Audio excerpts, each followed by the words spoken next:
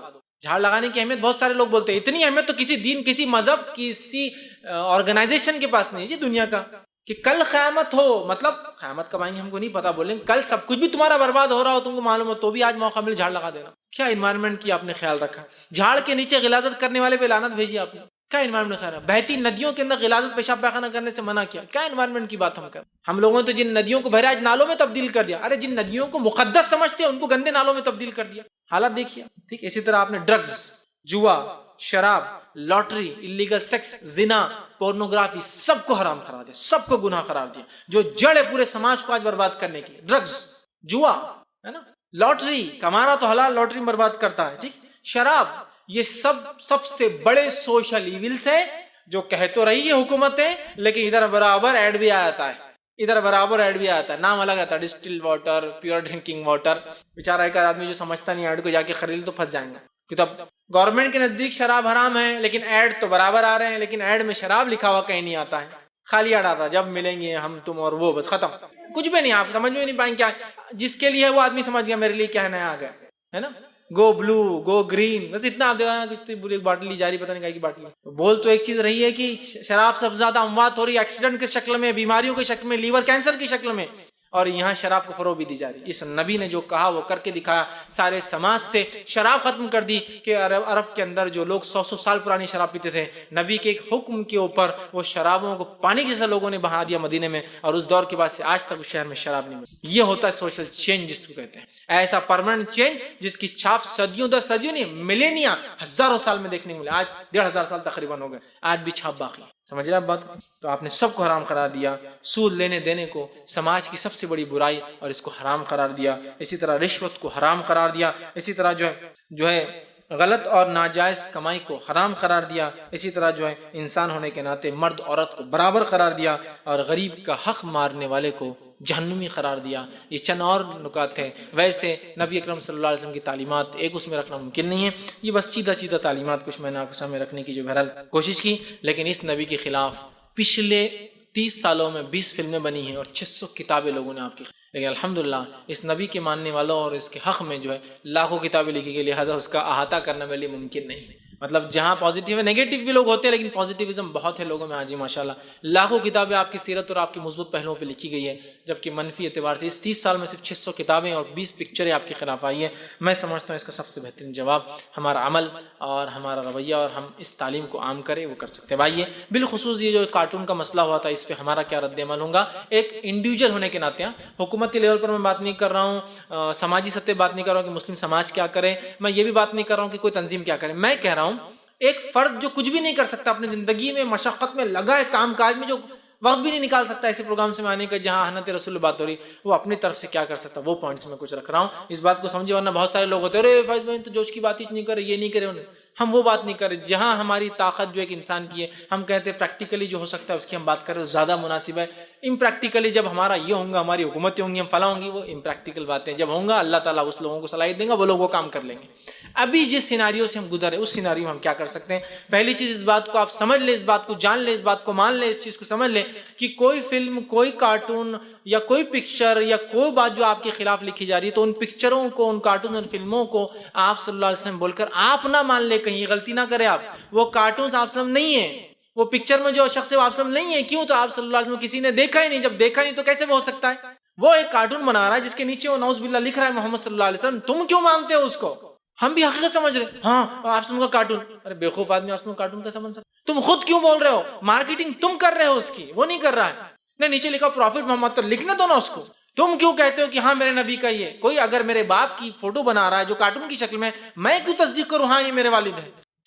دیکھیے, اگر کسی انسان کی اگر کوئی کارٹون بن کے آیا, جب تک آپ نے اس کو دیکھے نہیں آپ پہچان پاتے کیا اس کو؟ جیسا بہت سارے پولیٹیشنز کے لوگ کارٹون بناتے ہیں, آپ جب بھی پہچان لے دیکھتے ہو کیا بنایا اور اس نے اس کی تصویر ہے نا.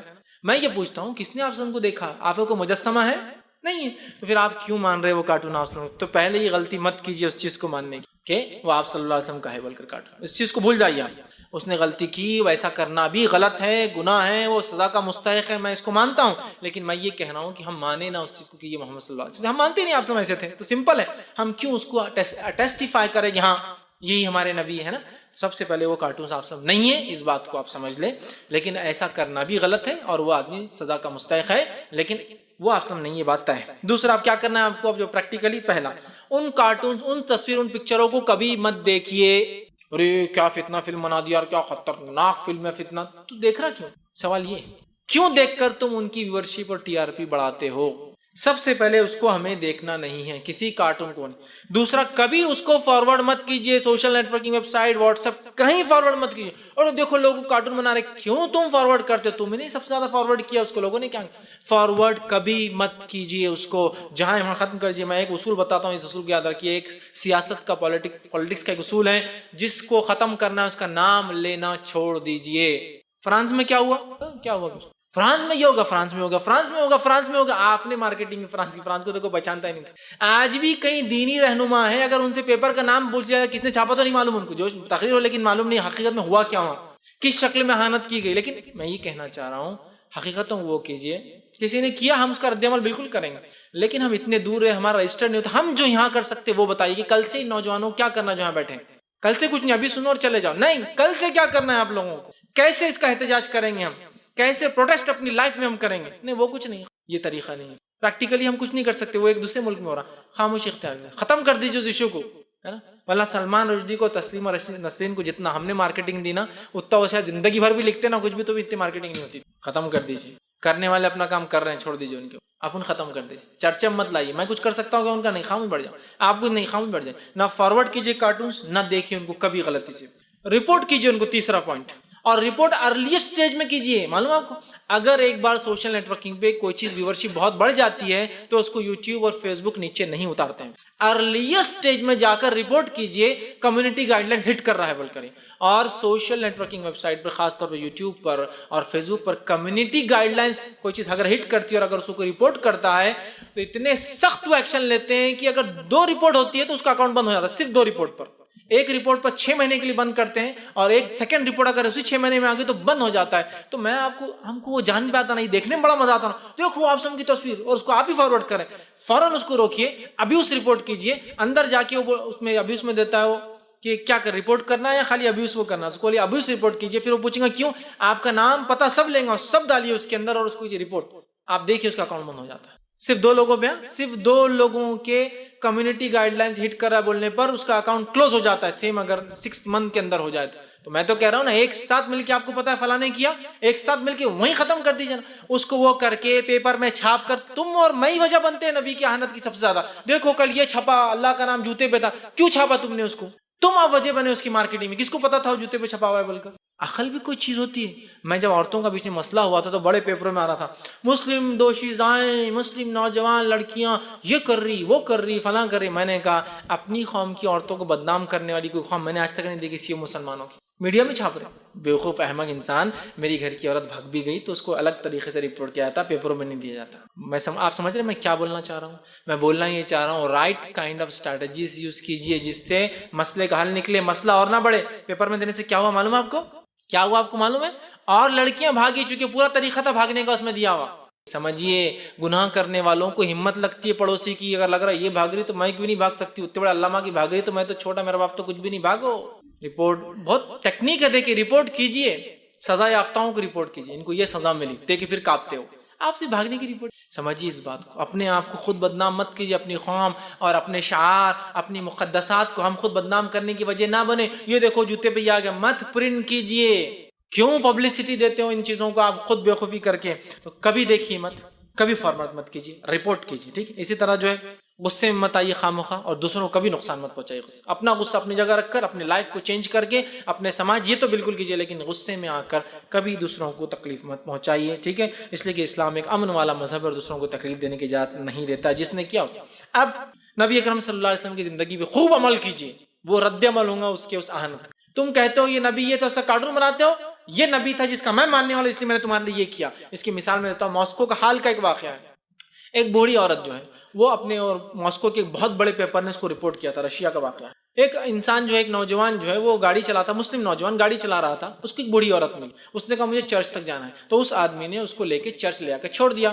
چھوڑنے کے بعد اس عورت کے پاس پیسے کی کوئی کمی تھی، اس نے کہا پیسے معاف، کوئی مسئلہ نہیں، آپ چھوڑ دیجئے، ایک بوڑھی خاتون ہے، آپ سے لینا مجھے اچھا بھی نہیں لگ رہا ہے، تو کوئی مسئلہ نہیں، آپ معاف کر دیں۔ اس خاتون نے پھر جا کر وہاں کا جو پیٹریارچ تھا، مطلب ماسکو کا سب سے ہیڈ جو ان کا کرسچینٹی کا جو لیڈر تھا کیتھولک، اس سے جا کر اس نے پورا واقعہ بیان کی، تو اس آدمی نے پھر ایک پیپر کو رپورٹ دی، اور اس نے کہا مسلم نوجوانوں کی یہ جو عمل ہے یہ ہمارے کرسچنز کو بہت متاثر کر رہا ہے، اس لیے کہ چرچ آنے کے لیے جب لوگ آتے ہیں تو کوئی بھی کرسچن ڈرائیور ان کو نہیں بٹھاتا، اس لیے کہ جنرلی جو لوگ مذہبی ہوتے ہیں وہ عام طور سے غریب بھی، اتنے مالدار بھی نہیں ہے، تو پیسے کم دیتے ہیں، ایک تو بھاؤ تاؤ کرتے ہیں، تو لہٰذا ٹیکسی والے کو مزہ بھی نہیں آتا چھوڑنے کے اندر، سمجھ رہے آپ؟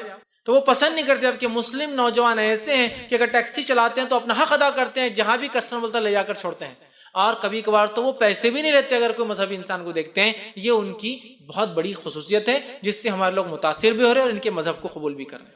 اس نے نبی کے طریقے پہ عمل کر کے بتا رہا ہے۔ آپ وہ بوڑھی عورت سے اچھا سلوک کرتے ہیں، فلاں یہودی کے ساتھ اچھا سلوک کرتے ہیں، تو وہ یہاں کر کے بتا رہا ہے کہ بوڑھی عورت ہے، کیا ظاہر سے بوڑھے لوگ آپ کو پیسہ دینے میں کچھ نہ کچھ ہوتی، تو ایک ٹیکسی ڈرائیور کو تو چاہیے بس کھلے ہاتھ سے دے اور میں نکل جاؤں، لیکن یہ احترام کر رہا ہے اس کی بوڑھی عمر کا، عزت کر رہا ہے اس کے بڑھاپے کا، اس کو لے جا کے چھوڑ رہا ہے اس کے ڈیسٹینیشن پہ، چاہے چرچ جاؤ چاہے ہاسپٹل جا رہی ہو، سمجھ رہے ہیں آپ؟ تو اپنی زندگیوں کو نبی کا نمونہ ہی بنا دیں۔ لوگ پوچھے کہ تم بہت اچھے دکھ رہے لیکن تم مسلمان ہیں، ہاں میں اس لیے وہ اچھا ہوں بولنا، میرے نبی ایسے تھے اس لیے میں اچھا ہوں، ورنہ میرے میں کوئی خصوصیت، سمجھ رہے آپ؟ تو اپنے آپ سب سے بہترین طریقہ ان کا جواب دینے کا یہ اس جیسے ہو جاؤ جس پر الزام لگا رہے ہیں، بتا دو دنیا کو کہ ہم محمد صلی اللہ علیہ وسلم ماننے والے اس لیے ہم ایسے ہیں، ٹھیک ہے؟